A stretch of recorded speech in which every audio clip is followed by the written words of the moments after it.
Well, we have a good show for you today. Welcome into this Tuesday edition of First Take. Timbaland will join us later on. Looking forward to that. And the NBA is back. So much to get into. As always, your boys, both in the house, Skip Bayless, Stephen A. Smith. I'm Molly Karam. Gentlemen, good day. Good morning, Molly. How are you? Molly, I was forced to share a makeup space with Stephen A. Smith, the biggest diva at Espn. This morning, I was forced out of my space into his. I walked into the bonding situation. It completely disrupted my flow, and I'm completely out of sorts. I got no shot today. He walked into the makeup room and was upset that other human beings were there because he's used to having the whole room Can you to blame himself. him? They're going to call me a diva. Too. I get you got to be crazy. What's up, big boy? All that? What's up? We got to shake. Yes, sir. All right, here we go. Let's make it happen. All right, let's work. We'll get right into the story. Everyone is talking about Greg Hardy. Now, we just heard Jason Garrett say it wasn't the time or place, but Hardy will not be punished for berating the Cowboys special teams coach.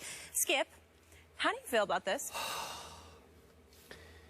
Before I launch, let me first say that, once again, Jerry Jones has become the biggest and easiest target in all of sports thanks to this Greg Hardy incident. And just for the record, I think so far, up to this moment, Jerry Jones has been very unfairly condemned over the Greg Hardy incident because he said right after the game, the only time that I know for sure that he has spoken about this, we're waiting for him to speak here today about this incident, he said after the game, I did not see it, but this is what I think in general of Greg Hardy. I think he has been, I'm just paraphrasing Jerry, a leader on this football team.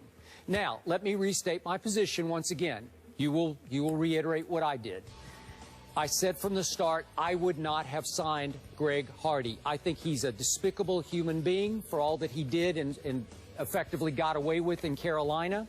Obviously, his conviction was overturned because when it went to a jury trial, she did not show up, and we presume, and the police indicated, she was bought off.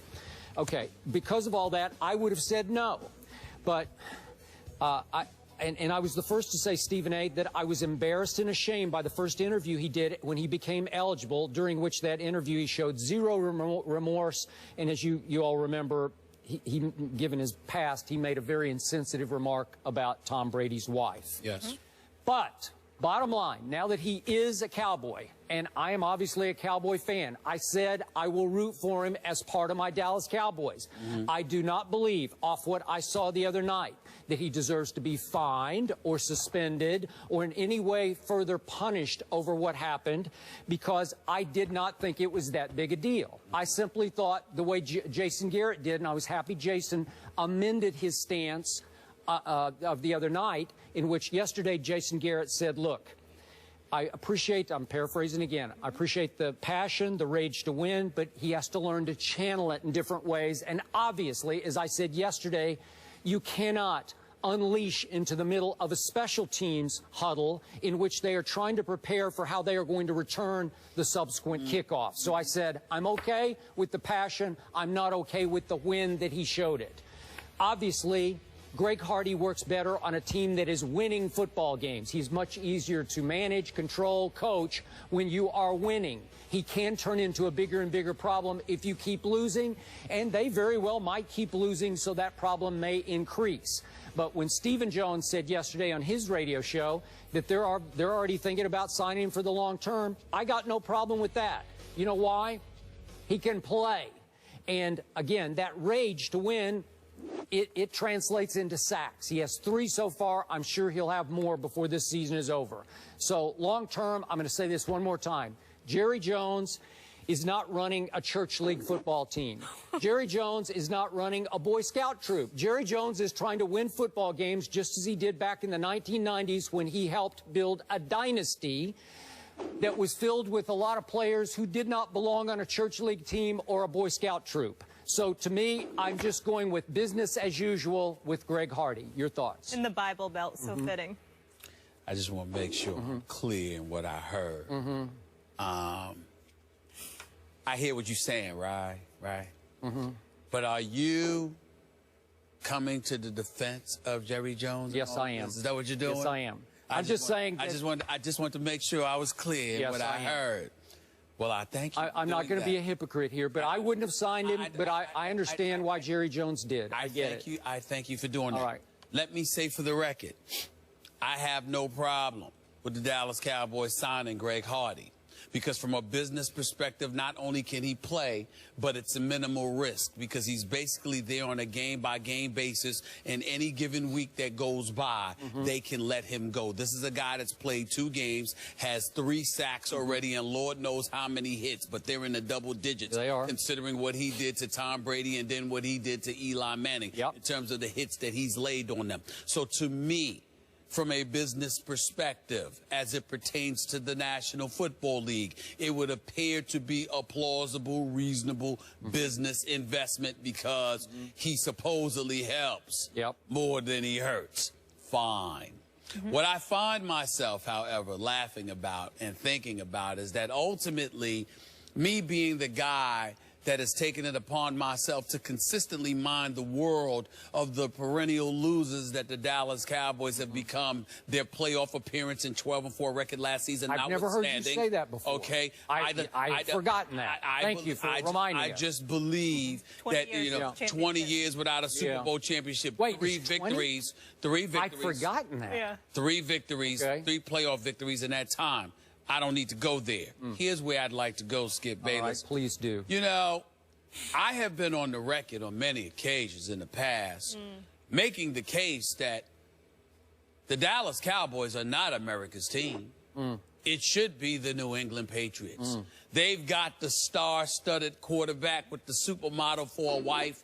They've got the owner in Mr. Kraft, who I believe to be class personified. They have the genius in Bill Belichick. Spygate or not, the man has 4 Super Bowl titles on his resume just with the Patriots, not to mention the 2 Bill Parcells got with him as the defensive coordinator. Okay, so I look at all of those things, those 6 rings that Bill Belichick has. I think about all of those things that I say to Patriots, but here's the #1 reason that you should consider them America's team as opposed to just wins and losses.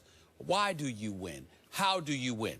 It's Mr. Kraft, who would have never brought Grady on Hardy. I'm sorry. He would have never brought Greg Hardy on board. He would have never done that. It's Bill Belichick, who Jason Garrett can't even be mentioned in the same sentence as. The same Bill Belichick, if that was happening on his sideline, with a player walking into the huddle and interrupting the special teams coach and slapping the chalkboard down, he might have been off the team. Forget about a suspension. He might have been gone. He might have been cut that day because Bill Belichick is not going to tolerate it. We watched Jason Garrett while Des Bryant was getting in his face and other players were pushing him out of the huddle.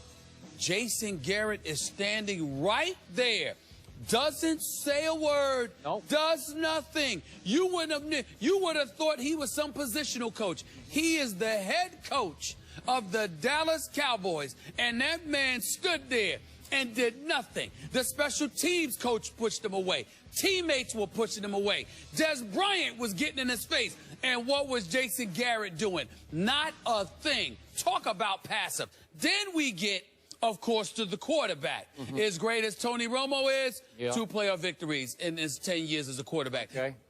All right, Tom, you can't use the excuse, oh, well, this guy was a first-round pick, but look at Tony Romo. No, Tom Brady was no first round, no second round, no third round, no fourth round. This is Tom Brady we're talking about here, who's one of the greatest, most epic stories in the history of sports annals, considering where he came from and to where he is today. So when you look at all of those different things, you, Skip Bayless, who is the cowboy lover that you are, even though you did pick the Patriots, even though I know you love some Tom Brady. Yes, I but do. the cowboy lover that you are, to sit there with that face of yours, with that grin on your face, knowing that you root for your Cowboys, knowing your standard of excellence, and how the Cowboys do nothing to live up to what you proclaim to be the case. I would dare make the argument right here on First Take that the great Skip Bayless should be absolutely positively ashamed of himself. You should be just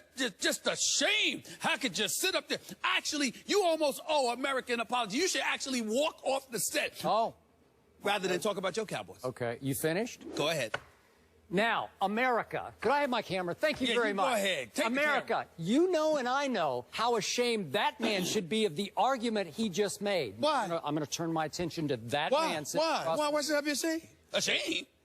First of all, let's do this two-pronged here. Okay. The first prong is what Jerry Jones accomplished as the general manager of the Dallas Cowboys back in the early 1990s when his team should have won 4 straight Super Bowls, did win 3 out of 4. Remember those days? Yeah, it was a long time ago, but it's all right. That team was built on sort of a foundation of lawbreakers and troublemakers. What was the key move that Jerry Jones made? He went and traded for a Charles Haley, who was deemed too hot to handle in San Francisco, way more trouble than he was worth, and brought him to Dallas, and that was the catalyst that prompted 3 Super Bowl victories. He was the key piece that they added. Remember what Michael Irvin used to do? For the 3? Yeah, they won. I mean, that last one, I remember a guy named Prime Time, Deion Sanders, that had something to do with that one. The pass rusher, the difference maker on all 3 of those teams was Charles. Well, they lost to San Francisco in the NFC Championship game. Barry Switzer's first year. I said they won 3 out of 4, but they should have won all 4. But what I'm saying to you is that I think getting Prime Time ensured the third. That helped with the last one. The last one. Only the last one. The 4th year. Okay, the last of the 3. Do you remember what Michael Irvin used to do when he was in Dallas? Do I even have to count the ways and all the trouble that he got into? Right. Do you happen to remember Eric Williams and all the trouble that he got into as an all-pro tackle? Keep going. You're just digging yourself a deeper hole. Keep digging. You remember Nate Newton and all the trouble he got into? Keep digging. Mark Tooney and all the trouble he got into? Keep digging. That was that team. Yes. That team was a gladiator team because it's a gladiator sport, and Jerry and Jimmy Johnson said, bring those guys on because all we care about is that they show up on time and they play their back ends off. And they showed up on time and they won. Right. Okay, now let's switch off to the new America's team, according to you. Sure, go. Although the original Tom Brady was actually Roger Staubach, who was every bit of Tom Brady as far as being the perfect role model. Except for when he went up against Terry Bradshaw and the Pittsburgh Steelers. But go ahead. All right. So we look at these New England Patriots under the great Mr. Kraft that you talk about. I have made the case. Yeah, I have made the case on this show that the New England Patriots have actually turned into the Raiders East. That, remember the late great Al Davis? That all of a sudden Bill Belichick has turned into Al Davis, taking high-risk characters on, player after player that had gray area background, starting with, how about high-risk Aaron Hernandez? Did they not draft Aaron? That's not fair. Oh, it's very fair. There were red flags everywhere about Aaron Hernandez. No, Skip. There were red flags all over him at Florida. Before we move on to other players, don't tell me there were red flags to murder. I mean, come on now. Well, he had been involved in a couple things at Florida that were really iffy. Skip. Okay. Murder. There was no. Nobody saw that. Okay. Not that, Skip. Mr. Kraft oversaw and signed off on the drafting of Aaron Hernandez. We got to start there. How about that's wrong. Okay, remember when they brought in Corey Dillon? This is high risk, okay? He'd had all kinds of issues. I don't want to go into all the background. How about Albert Hainsworth? How about Randy Moss, who Al Davis even said, I cannot deal with this guy. He's finished here. He's more trouble than he's worth. And Bill Belichick said, I'll try. I'll try. Can I interject? Can I jump into this? All right. Let's take those things. Here's the difference. I don't have to go player by player. I'm going system by system. I'm just getting started. No, I'm just getting started. Listen to me. I'm going system by system. I'm saying to you, you can bring up any players you want. I remember all about it. Aaron Hernandez, Corey Dillon, Randy Moss. I get all of that. Here's the difference. Those dudes went to a place where an iron fist was present in Bill Belichick. You don't have, I mean, you call Floyd Money Mayweather a pillow puncher. The pillow puncher is Jason Garrett. That's the pillow puncher. I mean, what does he do? I mean, everything, doesn't matter what happens. We've just got to get things together. Okay. No, that's obviously not the right way to do things, and we talked about it, and we'll just move on. That's all he does. You actually look for the owner to speak. The owner has his own radio spot. I got to finish my list real quick. Go ahead. These are high-risk players that they took a flyer on, okay? Right. The Patriots of Mr. Kraft. Oh, please. Brandon Spikes, Brandon Merriweather, LeGarrette Blount, Aqib Talib. Wait a second. Dante Stallworth. Wait a minute. Alfonso Dinner. They didn't cause trouble with the Patriots. They all did eventually. They all had their little issues. And they were gone when they had them. They were gone. That's the point. Hold on. Okay. Nobody said that the Patriots were devoid of issues. I'm talking about how you deal with the issues. You look at Greg Hardy. I'm not sitting there. I don't know enough about this guy. I know what's been reported. I know what happened in court at the bench trial and then the jury trial. I know about that. You hear about stuff in Carolina. Now you're hearing about stuff in Dallas. But at the end of the day, what it comes down to is that you have an owner in Dallas desperate to win at all costs. Don't you dare mention any Cowboy from the last 20 years in the same breath as Michael Irvin. Don't you dare be that disrespectful, because you told me, and I know this to be true, but you even said to me, Michael Irvin was considered one of the greatest teammates ever. Teammates. These guys. I want him on my team. That's not the question. But the problem is, we don't know that about Greg Hardy. He didn't look like a great teammate. Okay, they've lost 4 straight games, and he fell right into the middle of it. Okay. Let's see what happens if it turns around. Does he become a positive leader? Yep. Okay. And last quick point about I agree with that. America's team. Let's see. And I love me some Tom Brady. Heck, I love the Patriots. But there's only one coach in the National Football League I know got busted for cheating. There's only one that I know of, and his name is Belichick. Am I right? I agree with that. Spygate, busted. I agree with that. But what does this say to you about how great he is even when you catch him cheating? And then he goes out there after Spygate and wins 17 consecutive regular season games after that. They go undefeated in the regular season, undefeated to the Super Bowl. But finally, the man is great. The man is great.